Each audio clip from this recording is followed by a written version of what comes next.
안녕하세요. 식사는 하셨나요? 이제 아침 시간인데요. 출근하자마자 오늘 유튜브를 한번 켜봤습니다. 오늘 하고 싶은 얘기는 고통에 관련된 내용입니다. 고통 이렇게 얘기하니까 뭔가 좀 거창하게 보일 수도 있고 조금 암울한 내용일 것 같으시겠지만 그런 내용은 아니고요. 살아가면서 꼭 필요한 내용일 거라고 저는 확신을 하거든요. 영상 끝까지 봐주시면 감사하겠습니다. 저는 항상 고통을 피하는 삶이 좋을 것이다 라고 생각을 했었습니다. 고통을 피하려고만 했던 거죠. 학창 시절에 공부를 할 때는 빨리 이 공부라는 고통에서 좀 벗어나고 싶다. 이 고통에서 벗어나기만을 기대를 했었습니다. 대학교만 들어가면 실컷 놀 수 있을 거다라는 생각이었겠죠. 지금 하고 있는 이제 일은 어떨까요? 저는 이제 수의사라는 일을 하고 있지만 반복되는 일에서 벗어나서 그런 고통에서 벗어나서 은퇴해서 경제적인 자유를 이뤄서 노동의 고통에서 벗어나기만을 기대하면서 그렇게 살아오고 있었습니다. 또 다른 거 뭐 있을까요? 가장으로서, 아빠로서의 삶은 어떨까요?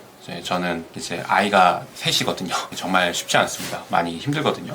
이쁠 때도 굉장히 많죠. 그렇지만 그만큼 힘든 부분들도 있겠죠. 육아라는, 가장이라는 무게, 그런 고통에서부터 벗어나서 얘네들 언제 사람 되나 이런 마음으로 살아왔던 것 같습니다. 부끄럽지만 가끔은 이제 가족을 이제 돌보고 아이들을 키우는 이런 스트레스에서 벗어나서, 이런 고통에서 벗어나서 홀로 떠나기를 그렇게 꿈꾸는 그런 경우도 있었던 것 같습니다. 가끔 많은 아버지들이 나는 자연인이다 이런 것들을 많이 보시더라고요. 저도 그랬던 것 같습니다. 고통을 직접 대면하지 못하고 헛된 욕망으로 내 삶을 채우고 있었는지도 모르겠습니다. 어떤 생각이었을까 정리를 해보면, 고통을 직접 대면하지 않고요, 이 고통의 일들이 끝나기만을 바라면서 고통이 끝나면 새로운 이상적인 삶이 있을 거다, 그런 삶을 만들 수 있을 거다라는 생각이었던 것 같습니다. 그런데 어땠을까요? 그 고통이 끝나니까 새로운 이상적인 그런 내가 원하는 삶이 됐을까요? 아니죠. 그 고통 이후에는 또 다른 또 고통이 오더라고요. 오히려 고통의 무게는 나이가 들면서 더 커졌던 것 같습니다. 어린아이 때, 그때는 잘 모르잖아요. 이게 어떤 고통이 있는 건지. 아무것도 모르고 살 때는 오히려 그 고통이 없었던 것 같습니다. 모든 고통을 잘 겪고 버텨서 돈 많이 벌고 그러면 행복할 줄 알았는데, 그죠?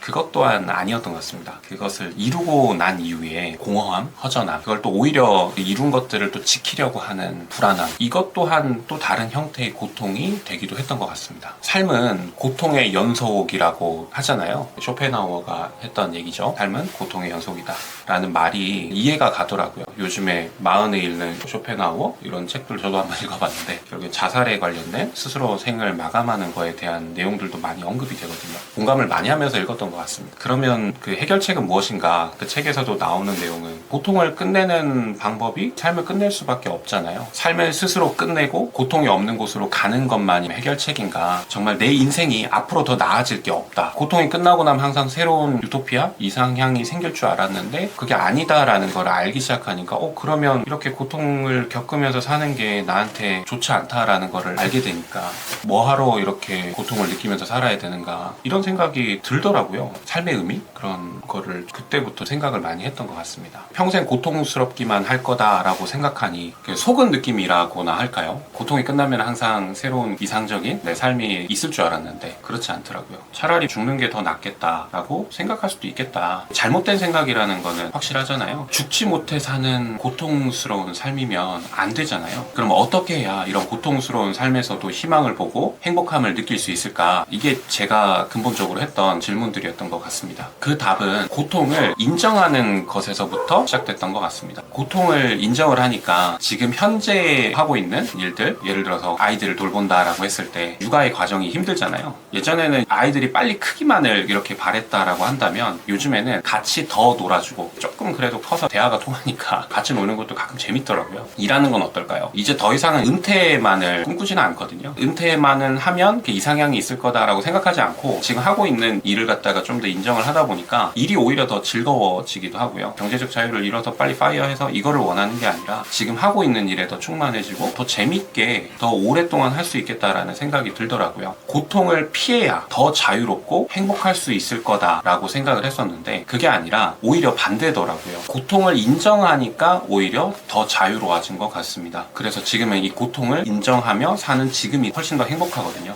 비유를 해보자면 물고기는 물 밖에서는 살아갈 수가 없잖아요. 물고기는 오히려 물 속에 있을 때 더 자유로움을 느낍니다. 물론 물 밖이 궁금하죠? 성경을 보면 하나님께서 남자에게는 일하는 고통을 주셨고요. 여자분들에게는 출산의 고통을 주셨거든요. 근데 왜 쾌락과 행복만 주시지 않았을까라고도 생각을 해봅니다. 하나님이 쾌락과 행복을 주신 게 아니라 고통을 주신 이유가 분명히 있을 거다라고 저는 생각을 합니다. 평생 일하는 고통, 출산과 양육의 고통을 주신 것은 그 안에서 진정한 행복과 자유가 있기 때문이지 않을까라고 생각합니다. 더 이상 스스로 삶을 끝내고 그 고통을 회피하는 게 고통의 해결책이 아니다라고 이제 확신을 하거든요. 그래서 요즘에는 어떤 생각을 하냐면 고통을 끝내는 것이 아니라 고통을 마주하는 연습을 하는 것이 인생에 있어서 얼마나 소중한 일이었는지를 깨닫게 되었습니다. 살아가면서 행복을 느끼고 쾌락적인 시간, 즐거움, 그런 시간은 얼마 안 되거든요. 고통을 느끼는 시간이 훨씬 더 많지 않을까요? 인생의 대다수를 차지하는 이 고통의 순간을 외면을 해버리고 노동이라든가 운동이라든가 공부라든가 출산, 양육, 자기가 느꼈을 때 좀 힘든 일들이잖아요. 그런 고통을 느끼는 시간이 훨씬 더 많다. 그런 시간들을 다 외면하고 회피만 하려고 하다 보면 인생의 많은 시간을 낭비하면서 보낼 수밖에 없습니다. 인생에서 이 고통의 시간을 기쁜 마음으로 인정하고 받아들이는 게 훨씬 더 중요한 일이다라고 생각합니다. 이런 말하기 이상할 것 같은데 한번 고통을 느껴보시면 좋을 것 같습니다. 이런 얘기들이 있잖아요. 피할 수 없으면 즐겨라. 이런 말이 정말 이렇게까지 제 마음에 와닿은 적은 살아오면서 없었던 것 같습니다. 견디기 힘든 고통의 순간이 왔을 때도 이 또한 지나가리다 라는 믿음으로 고통의 순간마저 지나갈 거니까요. 지나가는 과정에서 내가 행복하면 되는 거니까요. 그런 믿음으로 고통의 순간을 감사하게 살아가는 게 필요하지 않을까라고 생각합니다. 요즘에는 새로운 고통을 기대하는 것들이 있거든요. 또 어떤 거 하냐면 찬물 샤워? 은근히 좋더라고요. 어떻게 보면 작은 고통이잖아요. 고통을 좀 견디려고 하는 연습 중에 하나가 저는 그런 것 같습니다. 이걸 해보니까요. 찌릿해요. 고통스럽기도 하고. 근데 이걸 하고 나니까 내가 오히려 고통을 찾아 들어가는 연습을 하는 것 같은 느낌이 들어서 좋아요. 길게 얘기 드렸는데요. 고통을 즐기시기를 바라기도 하고요. 새로운 고통을 기대하는 스마트 동물병원 함정식 원장이었습니다. 감사합니다.